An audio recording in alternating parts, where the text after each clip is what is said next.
চেষ্টা করতেছি এদেরকে ভালো কিছু করার জন্য। অনেক রাত্রে চলে গেছে। আলহামদুলিল্লাহ, তোমরা কেউ স্টেজ আছে একটু মাঠে একটু বসো, এখন দোয়া হবে, তোমরা মাঠে বসো। মেয়েরা চলে যাও, মেয়েরা মেয়েদের জায়গায় চলে যাও, ক্লাসে চলে যাও, ক্লাসে চলে যাও। ছাত্ররা যারা বড় আছে স্টেজে কিছু আসো, মাঠে কিছু বসো বরকতের জন্য। কারণ ছাত্র যারা এরা তো অনেক দামি আল্লাহর দরবারে। রাসূল কারীম সাল্লাল্লাহু আলাইহি ওয়াসাল্লাম বলেছেন, যারা ইলম অর্জন করে ওরা যখন রাস্তা অতিক্রম করে এদের পায়ের নিচে ফেরেশতারা তাদের নূরের করগুলো লিখে আসে।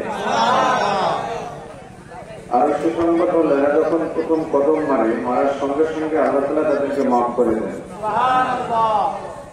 আরো সুসংবাদ হলো আসমানের উপরে আসমানের নিচে, জমিনের উপরে জমিনের নিচে যত মাখলুক আছে এদের জন্য দোয়া করতে থাকে। এই সন্তান যার ঘরের ভিতরে আছে সে কত দামি, তার ঘরটা কত মূল্যবান, সেই ঘরটা কত দামি।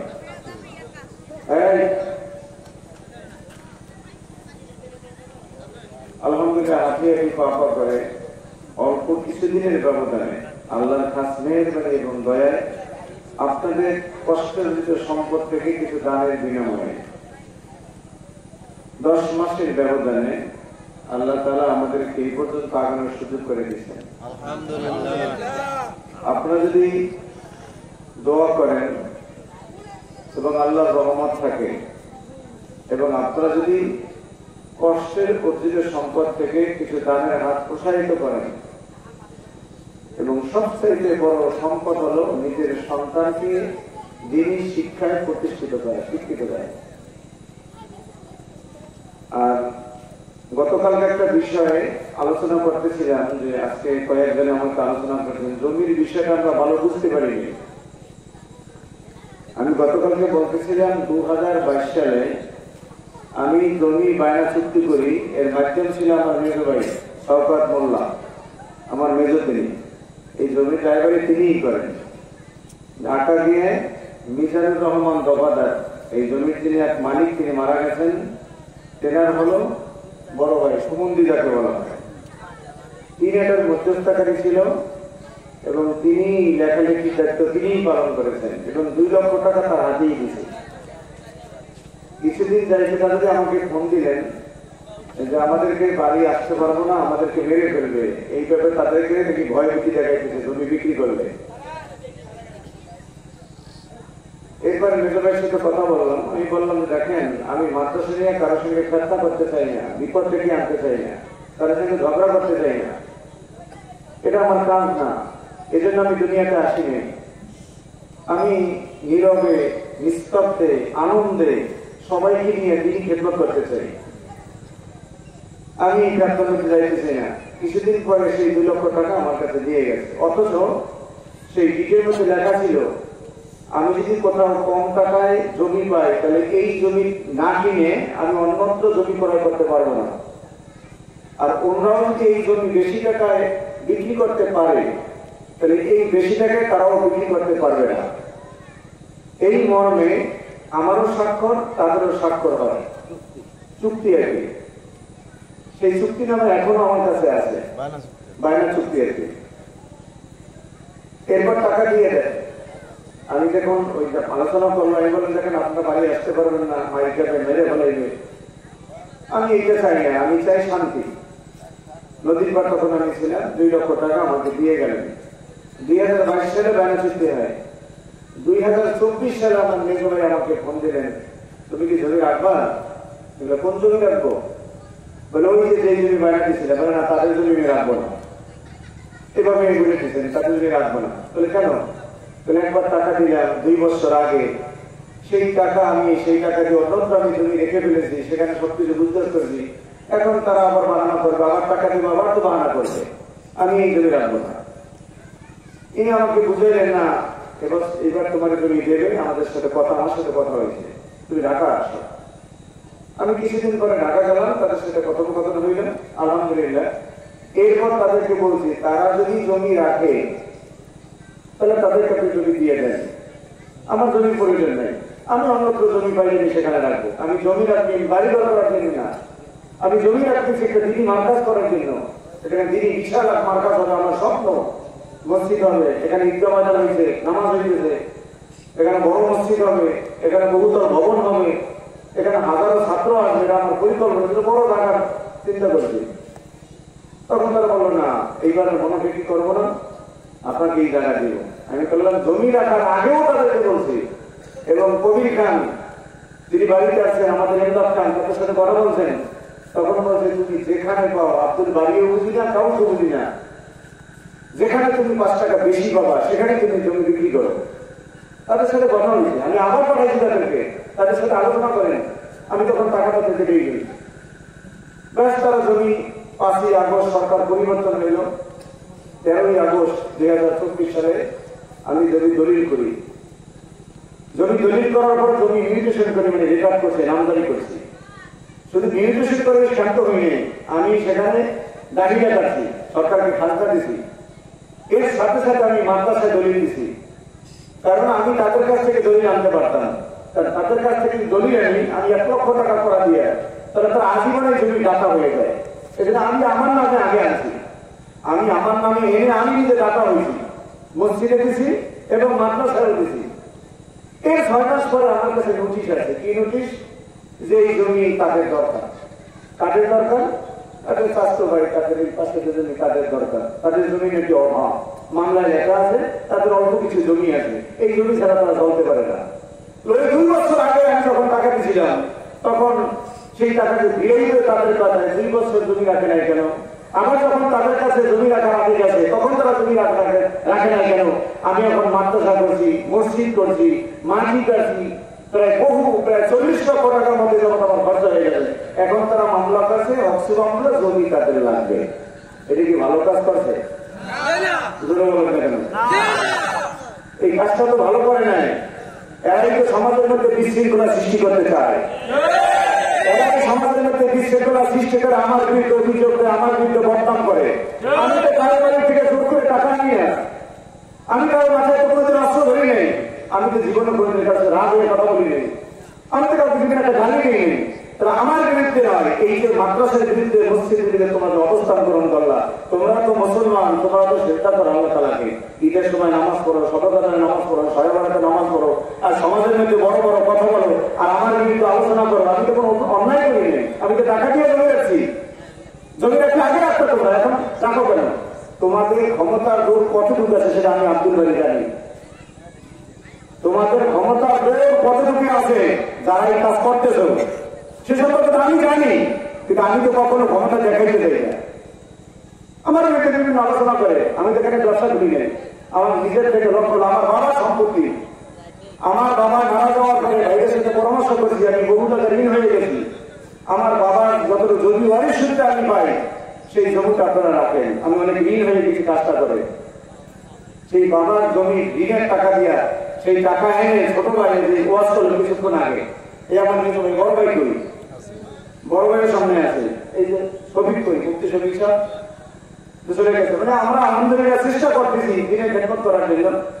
সেইটা আমার পৈতৃক সম্পত্তি যেটা সেটা বিক্রি করে সাহেবের লাইন দিয়েছে আমার সামনে যে বাবার যদি বিক্রি করে, এখন দিনালে কি করবো, এই পুকুরটা ভরা লাগবে, ওই টাকা দিয়ে পুকুর ভরতেছি। আর মানুষ মনে করে বিশাল ব্যবসা, টাকা কোনো অভাব নেই। কিন্তু আমার কথা হইল এখনো ভালো হয়ে গেছে। আমি ঘোষণা করতেছি যেই টাকা আমার অনেক খরচা করতেছে এই টাকা আমি আদায় করে ছাড়বো ইনশাআল্লাহ। যে যত বড় খান ছাড়বো, যত বড় আপনার ক্ষমতাশালী হন, আমি কিন্তু ছাড়বো না। 1 টাকা আদায় করে যদি 1 টাকা খরচা করে, আমি 1 টাকা রাস্তায় দাঁড়াইয়া ঘরের মধ্যে রসি আগে টাকা আদায় করবো। আপনারা কি আমার সাথে থাকবেন?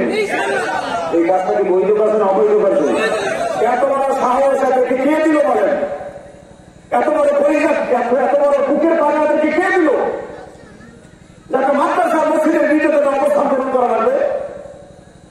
আমরা তো কারোর বিরুদ্ধে কখনো মামলা করি না, কারোর বিরুদ্ধে কোনো হয়রানি কথা বলি না। আমরা তো সন্তানদেরকে দিন শিক্ষা দিতেছি। আমার মাধ্যমে আল্লাহ খাস মেহেরবানিতে এই যে আজকে যারা বয়ান করছে সবাই আমার ছাত্র, সব ছাত্র। এই এলাকা যত মসজিদ ইমামতি করে সব আমার ছাত্র। এই অবদানটা আপনাদের সহযোগিতা, আল্লাহ রহমতে, দোয়ার বরকতে এটা আমার মাধ্যমে আল্লাহ তাআলা করাইতেছেন। তা আমার বিরুদ্ধে তোমাদের শত্রুতা করতে হবে, আমি অপরাধ করছি কি? মোল্লাবাড়ি এখান থেকে আমি আসি, আমি কম দালায় আসি নাই। তারা আমাকে বলে চাকর, তারা আমাকে খারাপ বাজেটি হাত কথাবার্তা বলে। আমি নাকি চোর, আমি নাকি চোর, আমি নাকি তাদের চাকর। অনেকে বলে মাদ্রাসা দিয়ে আসি কেন? আপনি বিবাহ করছেন, বউটি ঘর থেকে বাদ দিয়ে দেবেন, বিবাহ করছেন, কথা বলেন কেন? মাদ্রাসা করছি আমি, কষ্ট করছি আমি, মেহনত করছি আমি, বালু ভরাট করছি আমি, সেখান থেকে আমি আসবো কেন? আমার বলে তারা চোর। আমি বলছি আপনাদের বাড়ি নিয়ে চুরি করছি, তাহলে অন্য জায়গা থেকে দুজন থেকে টাকা পয়সা আনতে দেন। একটা লোক দেখাই জন্য অন্য কাছ থেকে টাকা আনছি। আমি যে দেনা আমার বলে দেনা দেবে কে? দেনার টাকা নেবে কেটা? দেনার টাকা আসার পরে মানে আমি যে সংসারে টাকা খরচা করিয়া দেনা হলে টাকা বাবাই নেবে না আনার করে নেবে? সন্তান টাকা বলে টাকা বাবাই নেবে না, টাকা আমি মুখা মানে যা মনে চায় যে সমস্ত ভাষা ব্যবহার করে এগুলো কোনো মানুষ ব্যবহার করে না, এগুলো আলোকের বিরুদ্ধে। আমি ঝগড়ায় জড়াইতে চাই না, আমি ব্যবসায় জড়াইতে চাই না। আমি বলি এখন আপনারা সচেতন হন, সোজা হন, ভালো হন। ব্যাংকে সাপেরে বলতেছে যে তুমি সোজা হয়ে চলতে পারো না, কি করে ব্যাংক সাপের খাসলাতে তুই আঁকা পাকা হয়ে গেছে, সাপে ঘোষ করছে, ব্যাংক পানির মধ্যে লাভ দিচ্ছে। ব্যাংকের খোঁজতে খোঁজতে আসবে না, ব্যাংক তখন পানির মধ্যে ডুব দিয়ে থাকতে পারে। সাপে যখন উঠে যাইতেছে তখন 30 লাঠি হাতে নিয়ে সাপের উপর বাড়ি মারছে, মাইকে টান করে সোজা করে দিয়ে গেছে। ব্যাংক উঠে বন্ধু গেল কই, বন্ধুরে বললাম সোজা এসে হতে, সোজা যেন আমার ঘোষ করলো খাইবে, আইসে থেকে রাস্তায় টানে খুঁজে দিচ্ছে। এখন সাগরে বলতেছে দোস্ত তুমি যে আমার কথা মতো আগে সোজা হইয়া চলতা, তাহলে এখন পিটান খাইয়া মাথা ভাঙ্গিয়া টান হইয়া সোজা হওয়া লাগবে না। এই সমস্ত মানুষ আমার বিরুদ্ধে কথাবার্তা বলে, আল্লাহ তাআলা আমাকে যথেষ্ট পরিমাণে ইজ্জত দান করছে কোরআনের কারণে, যথেষ্ট পরিমাণে ইজ্জত দান করছে কোরআনের কারণে। যে সমস্ত মানুষ বাজে বিহাব কথাবার্তা বলে এই সমস্ত মানুষকে একসময় সোজা হবে। আব্দুল্লাহ আলাইহিস সালাম যখন কাপড় মেরা খালাই দেবে তখন তো সোজা হবে, মারা যাওয়ার পর তো আমার বিরুদ্ধে কথা বলতে পারবা না। আমার বিরুদ্ধে কথা বললে খালি কিন্তু আমার মনে বাড়ি করো কেন? এই জন্য আমি দোয়া করি সবার জন্য, আল্লাহ যেন সবাইকে সোজা করে দেয়। আল্লাহর কাছে মেহেরবানি দয়ায় অল্প দিনে কথাটা আমি শুনতে চাইছে যে ব্যাপারটা একটু জানতে চাই। অনেকে বিভিন্ন আলোচনা সমালোচনা করে, নদীর পর মাথার থেকে আসছি কেন, তারা যে এখন আমার সঙ্গে করছে অমানুষিক, এগুলো কোনো মানুষের সাথে করে না। বর্গা জমিতে কেউ বিল্ডিং করে, আর আমার অবস্থা রয়েছে সেরকম। পরের জমিতে কাজ করছি তো, যখন কাজ ফায়দা হয়ে গেছে তখন আমি ভালো না। এই জন্য বহু ভুল করছি জীবনে, আল্লাহ তাআলা যেন আমার এই ভুল না করায়, আমাদের ছেলে বানাদের ভুল না করায়। তবে একটা জিনিস মনে রাখবেন, যে যত লাখ বাহাদুর হন না কেন, যে যত টাকাওয়ালা হন না কেন, বংশবলী বড় হন না কেন, আমি কিন্তু এই ব্যাপারে কেউ পাত্তা দিই না, এই গুরুত্ব দিই না। যদি আমার সাথে ভালো ব্যবহার করেন, আমি আপনার সাথে ভালো ব্যবহার করবো। খারাপ ব্যবহার করলে আপনার সাথে খারাপ ব্যবহার করবো না, উত্তম ব্যবহার করবো। কিন্তু আমি কিন্তু আরশে আজিমের মালিকের সাথে মামলা দায়ের করার সক্ষমতা আমার আছে। আপনাদের মামলা দায়ের করবেন আগে দুনিয়ার মানুষের কাছে, আমার মামলা দায়ের দায়িত্ব হলো আল্লাহর কাছে। মানে কেউ যদি আল্লাহর কাছে মামলা দায়ের করে, সেখানে দুনিয়ার কোনো মানুষের কাছে মামলা দায়ের করে না। এই জন্য আমার মামলা দায়ের আরশে আজিমের মালিকের কাছে, আরশে আজিমের মালিকের সাথে আমার ভালো একটা সম্পর্ক আছে। গাড়ি করে একজনে আবার সমাজের মধ্যে সকল লোক মিটিং করে, গাড়িও করছে, অত এলাকার মধ্যে রাখা যাবে না। এই ঘটনা কি আপনারা জানেন? তো ঘটনা জানেন নাকি? আমার দোষটা কি? আমি কেউ গাড়ি করছি, কেউ বিরুদ্ধে অবস্থান গ্রহণ করছি। তো এইগুলো সাধারণ মানুষ শুনিয়ে তারা চুপ থাকে, মানুষদের দোষটা কি? আমি সহ্য করতে না পারি, আমি ঝগড়া বার্তা করে আমি আমার মতো করিয়া খেদমত করতেছি। এখন বিরুদ্ধ করার কি দরকার? তোমার মাথা আছে, ঘর আছে, তোমার সবাইকে থাকো, ছাত্র আছে, পড়াইতে থাকো। আমি তো তোমাদের ওখানে আঘাত করি না, সেখানে তো আমি কোনো সমস্যা সৃষ্টি করতেছি না। এই জন্য আপনারা যারা আছেন, যেখানে আলোচনা করার দরকার ডাক বাংলার জবাব দেবেন দিনের জন্য, যেহেতু আমি দিনে কাজ করতেছি। ইনশাল্লাহ ইনশাল্লাহ আল্লাহ কবুল করুক, সকলে বলি আমি। তবে কারোর সাথে জ্ঞানদান করবেন না, কারোর সাথে দুর্নাম করবেন না, তার কারোর সাথে খারাপ ব্যবহার করবেন না। আল্লাহ আমাদের সবাইকে হেফাজত করে সকলে বলে আমিন। যাই হোক, এখন আমরা দোয়ায় যাচ্ছি। এই যে নুরানি ঘরটা দেখতেছেন, এই ঘরটার 37 ফুট ঘর আমার বাড়াইতে হবে। এই 37 ফুট ঘরের রুয়া হয়ে গেছে, খুঁটি লাগবে, আড়া লাগবে, সাথে টিন লাগবে, মিস্ত্রি করতে লাগবে, ইট লাগবে, ফোলটা লাগবে, বালু লাগবে, সিমেন্ট লাগবে, প্রায় লক্ষাধিক টাকা লাগবে। এই টাকাতে তার উপরে 1 লক্ষ টাকা লাগবে, 90,000 খরচা হয়ে গেছে। কিন্তু আপনারা কিছু কিছু মাঝে মাঝে দান করেন, এই দান করে আমার কিছু শক্তি আছে, একটু ভালো লাগে। এই জন্য আপনারা যারা এই মজলিসের মধ্যে আছেন, আল্লাহর হস্তে আশা করি অল্প সময়ের মধ্যে 10 মিনিটের মধ্যে আপনারা কিছু দান করবেন বলে আশা করি। যদি পারেন একবার টিন করেন, যদি পারেন একটা সিমেন্ট করেন, যদি পারেন 500 টাকা করেন, যদি পারেন 1000 টাকা করেন, আর না হয় একটু আন্তরিক আল্লাহর কাছে দোয়া করবেন। বাড়ি হুজুরি যে কাজগুলো করতে চাল্লাম, এই কাজের মধ্যে আমার দোয়াটা সামিল হইল না, আমি দোয়া করলাম, এই দোয়াটাও হয়তো আল্লাহ তাআলা কবুল করতে পারে। এই দোয়ার উসিলা আল্লাহ আমাদের মাফ করতে পারে। এই জন্য এই মজলিসে যারা আসছেন, অল্প সময়ের মধ্যে 500 টাকা হোক, 1000 টাকা হোক, 2000 টাকা হোক, একবার টিন হোক, একটা সিমেন্ট হোক, যদি দেন আলহামদুলিল্লাহ। এই মজলিসের মধ্যে সবার জন্য দোয়া করা হবে। এই যে মোবারককারী মেয়ে রামিয়া আমার ছাত্রী, ও সেই ঢাকা থেকে আসতে 500 টাকা দান করছে, ওর জন্য খুবই দোয়া করবেন। আমাদের আজকে বক্তা ছিল আবুল কাসেম জয়াবি, ওর 1,500 টাকা হারিয়ে দিয়েছিলাম পথ বাড়ার জন্য, ও 1000 টাকা আবার মাদ্রাসায় দান পেয়ে গেছে। এরকম আর একটা ছেলে 50 টাকা দিয়েছে, এরকম বিভিন্ন লোকের দান। গতকালকে আপনারা দান করছেন, গতকাল 7,200 টাকা আপনারা দান করছেন আলহামদুলিল্লাহ। বক্তা যারা আছে, মিজানুর রহমান কুতুবপুরে 3,000 টাকা দিয়েছিলাম, সে 1,000 টাকা ওরা মাদ্রাসায় দিয়ে গেছে। পূর্ব ঘোষিতার কি নাম? কালাম মুন্সি। কয় টাকা? কয় টাকা? আমার ফুফাতো ভাই আছে এখানে, মিজান সর্দার, আমার আপন ফুফাতো ভাই, বড় ভাই, তিনি 500 টাকা দান